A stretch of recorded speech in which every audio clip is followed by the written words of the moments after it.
আলাইকুম রহমতুল্লাহ।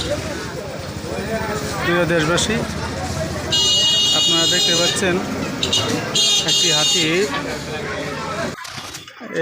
সেই হাতি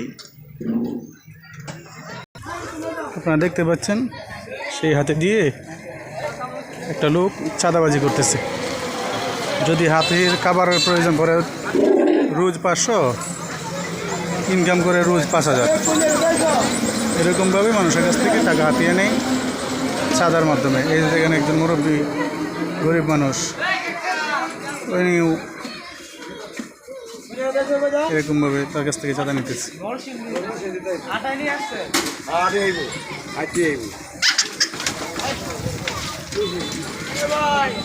এটা এক ধরনের চাঁদা। আপনারা কি মনে করেন কমেন্ট করে জানাবেন।